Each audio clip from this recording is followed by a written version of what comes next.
जाती। जब थ्रेसर नहीं थे, हार्वेस्टर नहीं थे, डाउन चलती थी, पैर उतरते थे और डाउन में बैल भैंस बोदा सब जोतते थे। लेकिन ज्यादा नहीं खा जाए जाके मारे ढोली या मसूका बांध देते थे। पहले मवेशियों को मसूका लगे थे, अब इंसानों को कोरोना ने मसूका लगवाया। एक से दूसरे को फैलने वाली अजीब बीमारी। 23 मार्च को मैं मुख्यमंत्री बना तो मैंने कहा मिलूंगा, जुलूंगा, जाऊंगा, क्षेत्र में पहुंचूंगा, नर्मदा मैया के दर्शन करूंगा, आपसे मिलूंगा। लेकिन 9 बजे शपथ ली और 10 बजे जब मैं मल्ल भवन पहुंचा और मैंने मीटिंग ली कोरोना बीमारी की तो मेरे होश उड़ गए। चारों तरफ इंदौर में, भोपाल में, जबलपुर में बीमारी जड़ें जमा चुकी थी। और मैंने पूछा तैयारी क्या है निपटने की? अफसरों ने मुझे जवाब दिया कि अभी तो कोई तैयारी नहीं है। मैंने कहा अब तक करते क्या रहे? क्या पिछली सरकार के मुखिया ने कोई मीटिंग नहीं की? इंदौर में खूब फैल चुका था। मैंने कहा भाई यहां मीटिंग हुई? बोले नहीं हुई। मैंने कहा इंदौर में मीटिंग? बोले इंदौर में ली थी मुख्यमंत्री जी ने, लेकिन कोरोना की नहीं ली। तो मैंने कहा काय की ली थी? तो वो बोले आईफा की ली थी। अब मैंने जब परिस्थिति देखी तो मुझे लगा कि अगर कोरोना से निपटना है तो कोरोना के अस्पताल चाहिए, पीपीई किट चाहिए, ग्लोव्स चाहिए, ऑक्सीजन सिलेंडर चाहिए, टेस्टिंग की व्यवस्था नहीं थी। अगर हो जाए बीमारी तो टेस्ट करके पता चलती, वो व्यवस्था ही नहीं थी। टेस्टिंग की लैब चाहिए, टेस्टिंग किट चाहिए, वेंटिलेटर चाहिए। और मैंने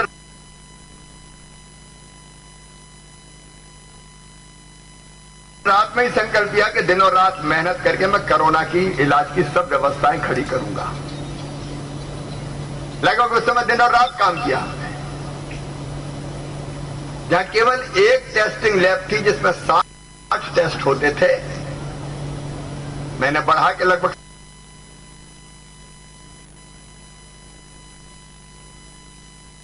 70 लैब बनवा दी।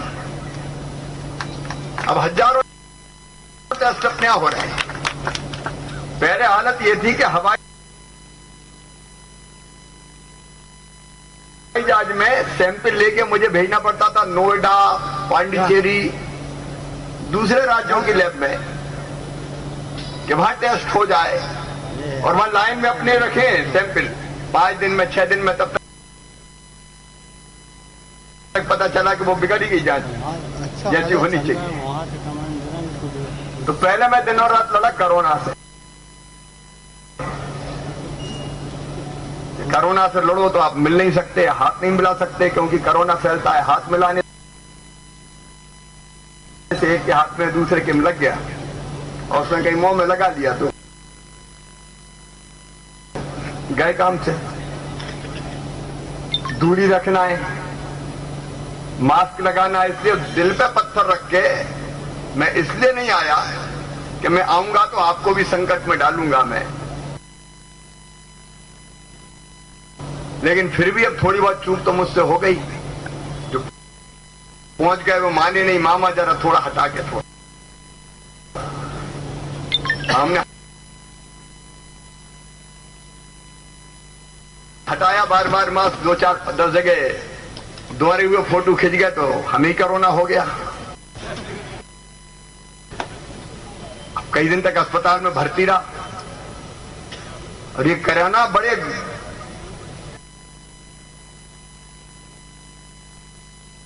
छापामार लड़ाई करता है। अगर आपने गले में दबोच लिया इसको,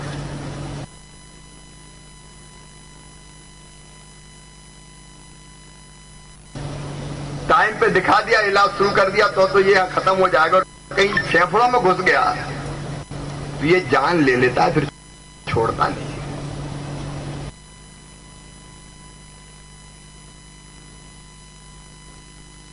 और मैंने भी वो दिन भुगते हैं। अस्पताल के बिस्तर पे हालांकि मैं चुप नहीं रहा, लगातार वीडियो कॉन्फ्रेंसिंग से मैं समीक्षा करता रहा, निर्देश देता रहा। जनता के काम मैंने रुकने नहीं दिए और आप सबके आशीर्वाद से मैं ठीक हो गया और दिनों रात काम कर रहा हूं। कोरोना या तो फसल खराब हुई, कई जगह सोयाबीन की धुआं निकल पड़ा मैं, और उसके बाद ये बाढ़ आ गई विनाशकारी। अब 29 तारीख को मैं सच खातेगांव में था और 30 को मैंने कार्यक्रम बनाया था रहती के इलाके का, नसलागंज का, जहां सोयाबीन खराब हुआ था। लेकिन शाम से फोन आने लगे, पानी तेजी से बढ़ रहा है, बार लाइट अप डाउन। जबलपुर संभाग में भारी बारिश, नरसिंहपुर, जबलपुर, मंडला, डिंडौरी, बरगी फुल हो गया, ओवरफ्लो हो रहा था। इधर से खबर आई कि बाढ़ न भर गया था, उधर से खबर आई कि तबाह ओवरफ्लो हो रहा है, उल्ला जा रहा है।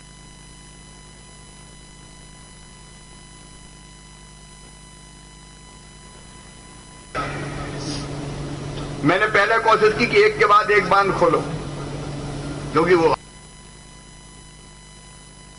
आसमान से भी पानी बरस रहा और बांधों का पानी भी।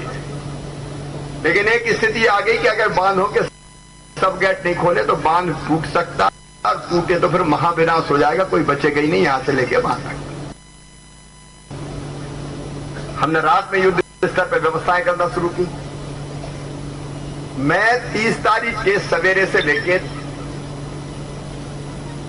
और 31 तारीख के सवेरे तक 1 मिनट मैंने मैया गवाए पलक नहीं झपकी, ऐसे ही रात भर बैठा रहा। और आप में से भी अनेक लोगों से बात होती रही।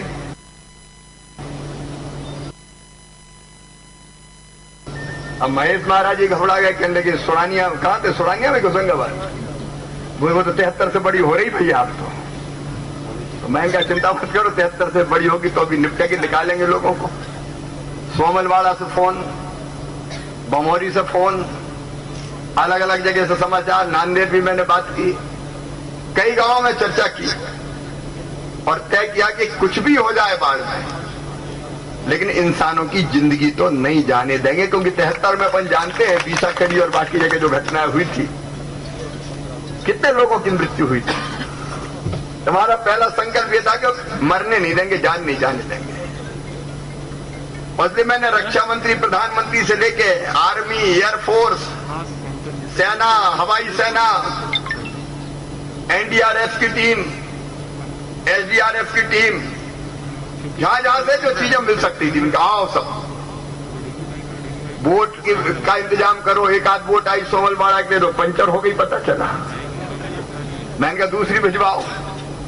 कमिश्नर और आईजी हमारे यहां पे हैं अभी, एडीजी। ये उन परिस्थितियों में भी सीधे सोमलवाड़ा 2-1 किलोमीटर नाव में होते सोमलवाड़ा पहुंच गया। सोमलवाड़ा मेरी लगातार बात हो रही थी, क्योंकि वहां ज्यादा घबरा रहे थे लोग, बता रहे थे कि भैया आप रात में तो बचने की उम्मीद ही नहीं है।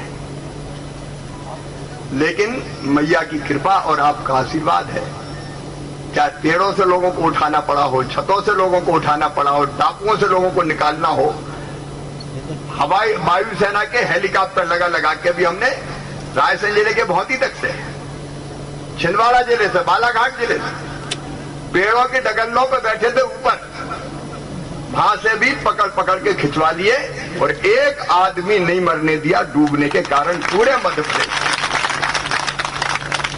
एक आदमी नहीं मरा। ये अलग कई कच्चे मकान गिर गए और कोई उसमें दब गया, वो अलग बात, लेकिन डूब के तो नहीं मरने। और बादलों का रंग उनने बताया कि हेलीकॉप्टर वालों ने कि ये लाल रंग के बादल है, इनमें अगर घुस गए तो फिर पंखे टूट जाएंगे हेलीकॉप्टर के, फिर बच नहीं सकते।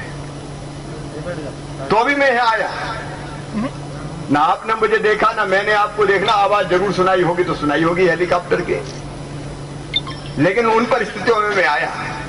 दूसरे दिन तो मैं घूम ही था। फिर कोशिश ये थी कि इंसानों की जान ना जाए।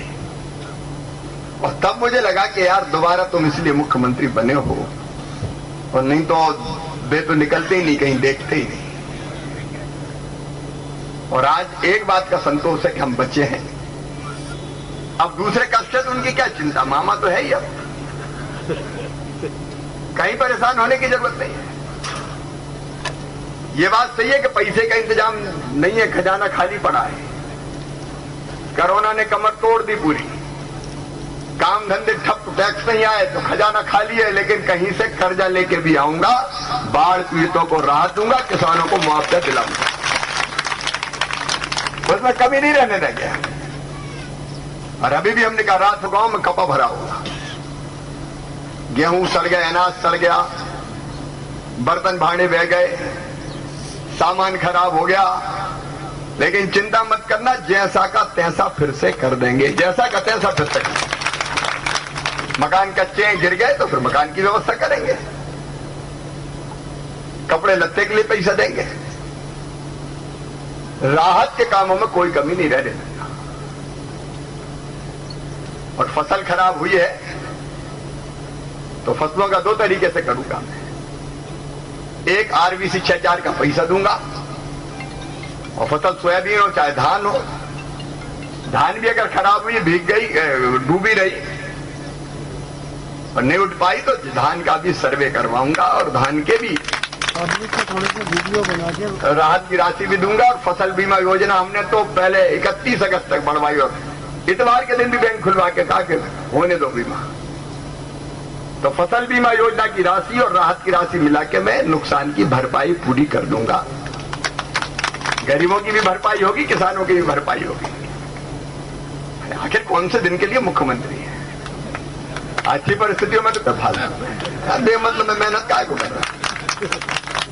यहाँ कमिश्नर है, आईजी है, कलेक्टर है, नीचे का पूरा प्रशासन है, प्रभावित एक एक घर का सर्वे है, और सर्वे भी अपने घर की। रमाकांत जी यहाँ बैठे, बहुत मुस्तैदी से उन्होंने मोर्चा संभाल रखा है, यहाँ लोगों को तकलीफ नहीं होने दी। भारतीय जनता पार्टी की पूरी टीम लगी रही, चाहे वो साहेबगंज बक्तरा वाला इलाका हो हमारा, जवाहर तो नदियां ने भी गजब कर दो, धोबी के बाजार में पानी कहां काले डूब गई, तो नर्मदा मैया नदियों ने ही कहर ढाया, तो वहां भी देख लेना भैया, काम की बात करनी है। तो एक मेरे निर्देश है नुकसान की भरपाई के लिए सर्वे, और दूसरे जब तक बाकी व्यवस्था हो तब तक आधा क्विंटल गेहूं तो जिनके घर में पानी पहुंचाए तो तुरंत पहुंच जाए, ताकि रोटी की व्यवस्था हो जाए। बिजली रिस्टोर हो गई कि नहीं वो देख लें, बिजली जल्दी रिस्टोर करनी पड़ेगी। जब कैरोसिन की जरूरत हो 5-5 लीटर मिट्टी का तेल भी दे दो, तो जलाने के काम भी आ जाएगा। और बाकी जल्दी सर्वे पूरा करके पहले घरों की राहत राशि और फिर खेतों की राहत राशि, उसका वितरण मैं पूरा कर लूं, उसका शुरू करेंगे। आज बहुत लंबी बात मुझे नहीं करना, क्योंकि प्रदेश के बहुत बड़े हिस्से में ये आपदा आई है। 14 जिले तो पूरी तरह से बहुत प्रभावित है, और चूंकि मुझे सबको देखना चाहिए, मेरा धर्म है, इसलिए यहां भी देखूंगा, वहां भी देखूंगा। आज मैंने 3 बजे से सारे कलेक्टर, कमिश्नर, आईजी,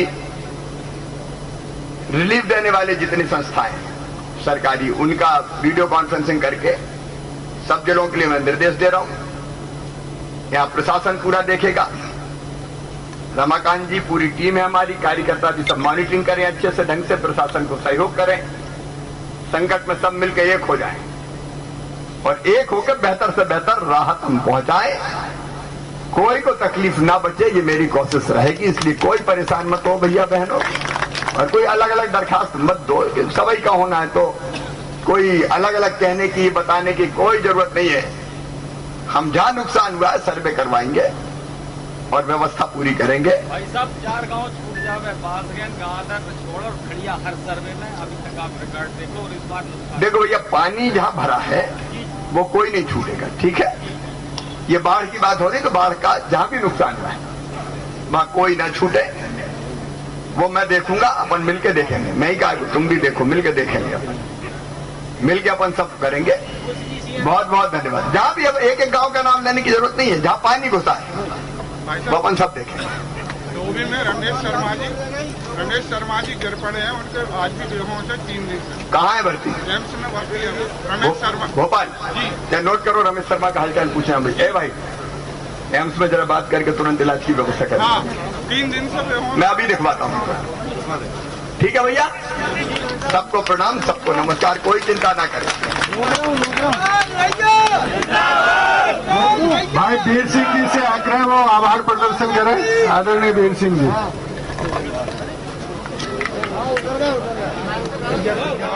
हम सबके बीच मध्य प्रदेश के जननायक